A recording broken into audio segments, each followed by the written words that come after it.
Chapter 10. Don't fight or fear alcoholism. Understand the mind. Before we press on with the remainder of the philosophy, I would like to discourage you from developing a fight or flight attitude towards alcohol. There is no need to set your mind up for a war or be terrified of alcohol. It will impede your progress. Simply intending to understand the mechanisms of the mind will suffice.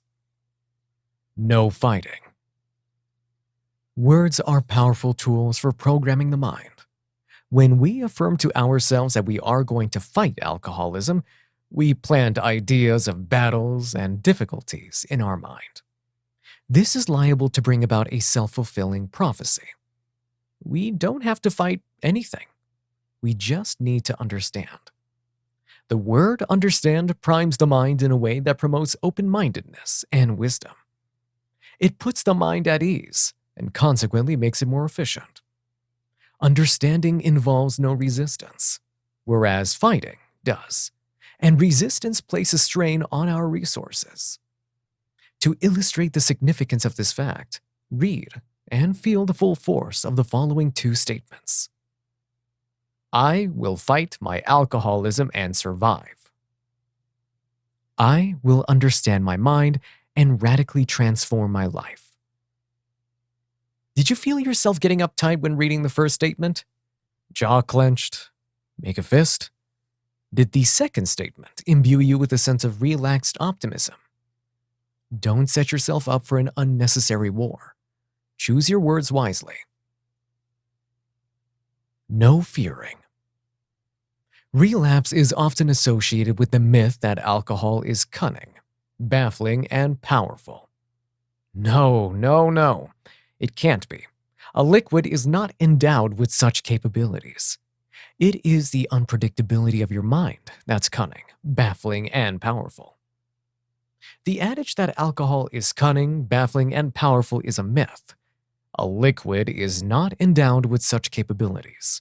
It's your mind that's cunning, baffling, and powerful. Let's get this absolutely clear. Your mind initiates the mental strategies that lead to the physical action of drinking. It does this in response to threats of fear, pain, guilt, and futility. When these sobriety saboteurs reach an unbearable threshold, your desire to escape outweighs your desire to stay with reality. Misguidedly, you assume that alcohol will transport you to an inner sanctuary where all problems abate, as it once did. But once you have crossed the abreactive threshold, there is no escape. Psychological sanctuary is supplanted by mental mayhem as alcohol hurls you into the abreactive abyss. When thoughts of escape arise, recognize that your awareness has regressed to what used to be, not to what is currently. To address the root problem, you have to dissolve the underlying mechanisms that warrant escape, instead of fleeing from them. Paradoxically, each manifestation of the sobriety saboteurs has a positive intention. You just have to identify and honor it. In the interest of using neither fight nor flight, we can overcome such saboteurs by using their own energy against them. This is rather like jujitsu, which neither meets force with force nor runs. Instead, useful energies are channeled to positive conclusions. The following section highlights the ways in which you can utilize these sobriety saboteurs to your advantage, preparing you to transform your mental and emotional debris into insight, inspiration, wisdom, and creativity, like a true alchemist. Section 2 Summary 1. Although there are numerous theories proposed to identify why certain people develop problems with alcohol, all are inconclusive. There are no internal, external, social, cultural, or genetic determinants of alcohol abuse. There is, however, one major theme that runs through every single case: escapism. To alleviate alcohol abuse, we have to remove the need to escape.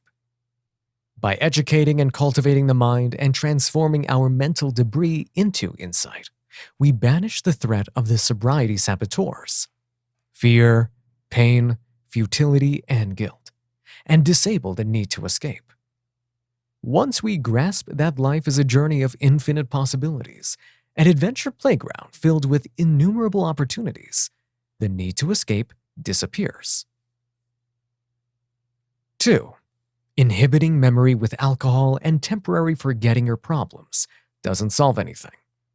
Continually denying your troublesome issues leads to repression, a mechanism whereby your problems are banished to the realms of the unconscious. Although hidden from sight, they are not dead and buried.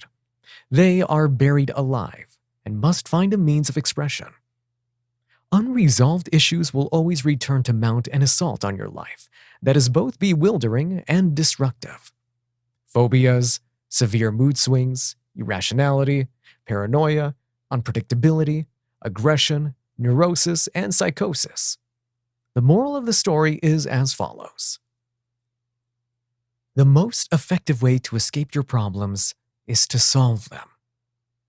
Using language effectively is a key variable in the process of radical transformation. Refrain from using language in a way that programs your mind in an inhibiting manner. Negative language leads to corrosive inner dialogue, which in turn leads to life-denying behavior. Nourish your mind with wisdom and inspiration, and your external world will transform to reflect this shift. Addiction is simply habit. By definition, rather than being something we are powerless over, a habit is something we have formulated. A sequence of internal and external events we have devised in response to a specific stimulus. If we devised it, we have the power to change it. Supplant your alcohol habit with a vow to immerse yourself in enlightening knowledge and radically transform your life. Habituate this practice, and you will undoubtedly reach your true potential. Drink in life-affirming knowledge, not alcohol. When a piece of fruit decays and goes toxic, it never returns to its edible state. Likewise, once you have crossed the abreactive threshold, you will never return to normal drinking. All subsequent bouts will result in abreaction on a physical, emotional, or mental level, or any combination of the three. Alcoholism is a habituated automatic response mechanism. Harm, triggered by one of the 4 sobriety saboteurs. Refrain from harming yourself. Make your destructive cognitive patterns conscious and disperse them.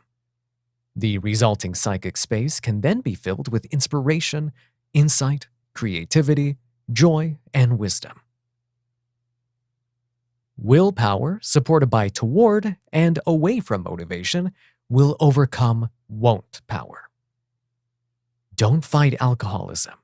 Understand your mind. Section 2 exercises. Exercise 1. Determining whether you have crossed the abreactive threshold. Sit somewhere quiet and contemplate the occasions when you have consumed alcohol lately. Decide whether your experience was normal or abnormal. Abreaction can manifest in innumerable ways. Sometimes it is very subtle.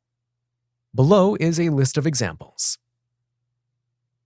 1. Craving to drink more. 2. Memory loss. 3. Irrational behavior. 4. Aggression. 5. Nausea. 6. Shaking. 7. Convulsions. 8. Paranoia. 9. Deceit. 10. Neurosis. This exercise should take very little time. Most people don't need to contemplate their drinking escapades to find the answer. Once you have crossed the abreactive threshold, determining whether your reaction to alcohol is normal or abnormal is usually startlingly obvious.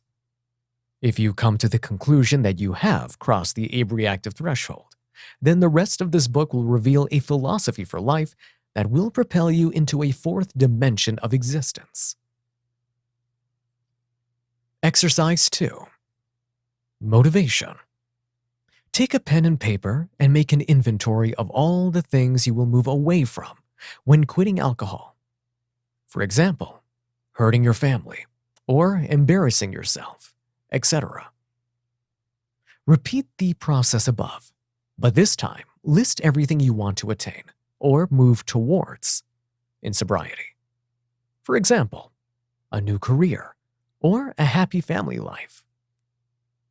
When you have finished, read through the lists, acknowledge the things you want to move away from, then place your attention on the things you want to move towards. Expand on the items in your towards list. Add some specifics. For example, I want to become a professional author and provide abundantly for my family, doing something I'm passionate about. Writing. It is not productive to dwell on the things you want to move away from, as it often instills guilt. Most people are well aware of what they want to leave behind, so concentrate on your towards list. Read it every day and imagine yourself achieving the things listed. Let your imagination expand until you totally believe you can achieve your objective.